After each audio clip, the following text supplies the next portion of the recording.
मान नमान अच्युत बोल टली टली हेब पृथ्वी दिफाल ताही टापरा मणिबे मूढ़ खल बौल जाईफुल मालिकारे ये कथा लेखा अछि 500 वर्ष तले अच्युतानंद महापुरुष अच्युतानंद एक कथा लिखिछन्ति काहींकि ये कथा आज आलोचना काहींकि ना ये मीन शनिर जोग चली कह यही समय विश्व में बहुत बड़ अशांति सृष्टि हम युद्ध आहुरी घन घटा हम युद्ध में अनेक लोक मरवे अनेक बड़ बड़ नेतांकर मध्य मृत्यु हम तेबे वास्तव में मालिका कौन कहूँ आम सहित अच्छा मालिका विशारद बाबा दिवाकर दास कार्यक्रम को स्वागत आपण को दिवाकर दास महोदय आपंठ आम स्पष्ट भाव जानवा चाहबू ये जो चंद्रग्रहण वर्तमान पड़ी केतुग्रस्त चंद्रग्रहण ये कौन पृथ्वी प्रति गोटे बहुत बड़ अशुभर लक्षण। जय जगन्नाथ देखु चंद्रग्रहण हो सूर्यपराग यह सारा पृथ्वी पर प्रभाव पड़े महापुरुष लिखिते कहले भयंकर युद्ध हेब भयंकर युद्ध हेब देश देश मध्य गोल हो जाई फूल यही कथाटी अटई ध्रुव कहले देखु देश देश मध्य गोल हम यही चंद्रग्रहण समय आपण मैंने देखु देश देश मध्य घोर भयंकर युद्ध किभली भाव में चली तेणु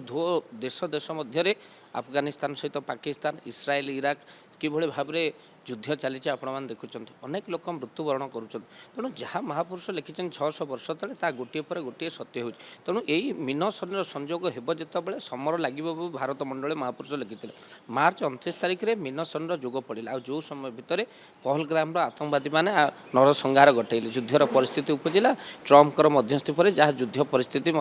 थमी एवं से परिस्थिति पुणी उपजा लगी जिते देश देश मध्य घोर युद्ध पुणी ग्रहणर प्रभाव जो आप देखते अनेक कहते ग्रहण आ परागर प्रभाव ना किंतु देखो आपंकर ग्रहण में जिते समुद्र जल को आप अनेबे केतले भट्टा और केतले अमावास्या आपण मैंने देखिए जे पूर्णमी फुली अमावास्या भट्टा पड़ा तेणु जेहेतु चंद्रर प्रभाव रही तेणु ये चंद्रग्रहण समय जदि युद्ध परिस्थिति उपजे यह बहु भयंकर हुए ता सहित महापुरुष लिखिं ये युद्ध थमिबा बड़ कष्टकर हो जहाँद्वारा अनेक प्राणबली जीव तेणु निश्चिंत भाव में ये समय आसी जो विश्व शांति आम मैंने प्रार्थना कर आवश्यकता अच्छी तो सहित अनेक युद्धरे विभीषिका अनेक कौन ना तृतीय विश्व युद्ध जदि आम कहवा जदि अमेरिका ये युद्धरे मुंड पुरेब अनेक मृत्यु घटब भारत वर्ष हो ओडिशार आम देखुचु ग्रामे ग्रामे पुरपल्ली रे सहर रे सबुठी विश्व शांति महायज्ञ चली किंतु विश्व शांति महायज्ञ सिना चली किंतु विश्व रे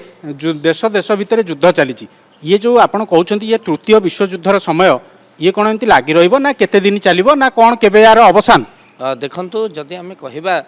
जदि धर्म न था तो अधर्म एत परिमाण में बढ़ुची तो ये कंट्रोल हो न था तेणु अधर्म संख्या जमी बढ़ुची धर्म से भाव में रोचे तेणु विश्व में अशांति सृष्टि होपटे विश्व शांति यज्ञ हो तेणु गोटे कौन ना समर रेखा भितर चली जाऊँच अर्थात जमी अधर्म बढ़ुची सेमती धर्म रही पृथ्वी रही ना रसातल को चली जाता जो भाव में युद्धर परिस्थिति आप कहले ता निश्चिंत भाव में महापुरुष 600 वर्ष तले तालपत्र पोथी यही कथा सब लिखिं पर्वत शिखर फुटब कहीं अच्युत वचन टलन मो वाक्य केबे कौन ना मिथ्या नुहे जहाँ निश्चिंत भाव में हम जो आप कहले एपटे युद्ध चली सेपटे कौन ना यज्ञ चली तो कहबार कथा महापुरुष लिखिते होम यज्ञ हो प्रति ग्राम लोके मातिब नाम प्रेम जदि एपटे यज्ञ न होता जो शांति प्रतिष्ठा विश्व आम प्रार्थना न करते तो जदि एपटे आम मैंने धर्म रक्षापी जब कार्य न करते अधर्म एत परिमाण में बढ़ुचे पृथ्वी रसातल को चली जाता तेणु धर्म चली यज्ञ चली निश्चिंत भाव में जलवायु परिवर्तन हो देवता मानकर निश्चिंत भाव में रही जे कि आशीर्वाद संसार भितर सुख चली एक कथा किए मानु कि न मानु किंतु आम जेहेतु धार्मिक लोक हिंदुस्तान में आमर जन्म सनातन हिंदूर प्राण हो शास्त्र मुनि ऋषि मानकर वाक्य मुनि ऋषि मैंने जहाँ लिखि आम जीवन से हूँ आधार तेणु गंगा को आप अपवित्र कहले भी गंगा पवित्र आउ गोटे कथा आप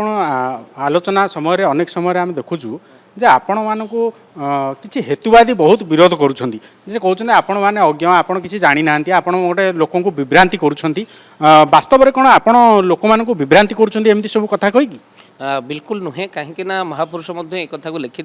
जे हेतुवादी मान सृष्टि कथा महापुरुष मालिकार लिखिं आप आश्चर्य हे ज्ञान को कहार खातिर नथिबो बढ़िबो विज्ञान भाव चंद्रमंडल लोके फसीजे थोके हे हाउ जाऊ तेणु कलिजुग भितर कहार ज्ञान को खातिर न विज्ञान भाव बढ़िबो बोली महापुरुष लिखिं एमती कि महापुरुष लिखिं पिंड श्राद्ध पुणी बढ़ संसार मला प्राणी कहीं खाए भंडापी कि ब्राह्मण जातिटा शास्त्र गढ़ी प्राय तेणु अनेक वितर्की माने जन्म हे जहाँ को हेतुवादी बोली आप कहते यही हेतुवादी रही से माने धर्म को विरोध करेंगे आ प्रकृत देखुना ए चंद्रग्रहण आसला चिकेन बिरियानी चलला तो ये धर्म को अलरेडी विरोध कर सनातन संस्कृति क्यों आह्वान परंपरा चली क्यों आह्वान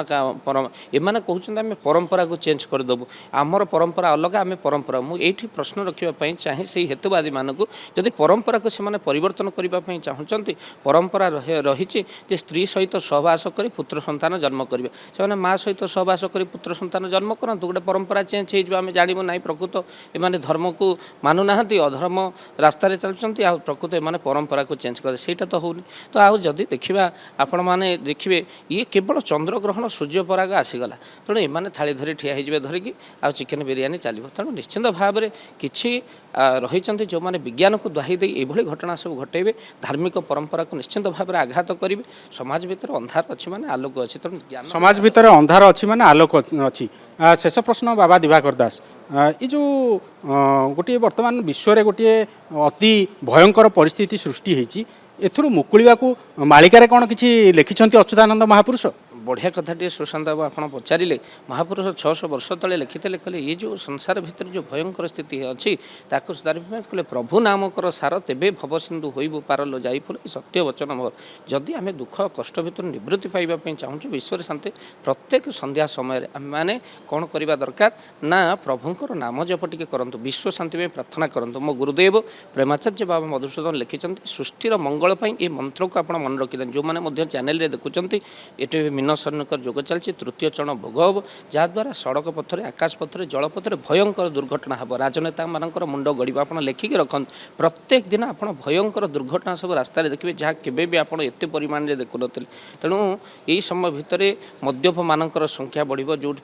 मद्यपान कर टोकाई माथिबे थोके हे हणाहणी आउ स्वार्थ सरीगले पादे फिंगिदेवे कटुता कहे बाणी मद्यप संख्या बढ़ मृत्यु संख्या बढ़ तेणु ये भाव में यू निवृत्ति मुक्ति पाइबापी मो गुरुदेव प्रेमाचार्य बा मधुसूदन लिखिं से मंत्र को आपण चैनल माध्यम आम कहूँ ओम कृष्ण मधुसूदन वासुदेव जनार्दन यही मंत्र को आप सकाल संध्यारे आप जप करूँ गाड़ी धरी जाऊँच देखिए आप रोड एक्सीडेंट हेनी ओम कृष्ण मधुसूदन वासुदेव जनार्दन चत्वारी तब ना मैंने महाविपदिनाशन महाविपदिनाशन हूँ ओम कृष्ण मधुसूदन वासुदेव जनार्दन यही मंत्र को विश्वास सहकार नियंतु आप निश्चिंत भाव में यही मंत्र को विश्वास सहकार नियंतु बाबा दिवाकर दास सुंदर कथा रखुले ये चंद्र ग्रहण को भय करिवार नहीं ये आमर कौन सी क्षति करबनी आमे जदि सत् पथरे थिबा आमे जदि प्रभु का नाम जप करुथिबा ताहले निश्चित भाव में ये विपद समय आमे टलिबा एवं विश्व रे जो आज गोटे भयंकर परिस्थिति सृष्टि होईची सेथिरु मध्य ये देश देश माने मुकुली जिवे से समय आउ रहिबो नाही। भुवनेश्वर कैमरा पर्सन अब्दुल अजीज को सह सुशांत बिशोई ओटीवी।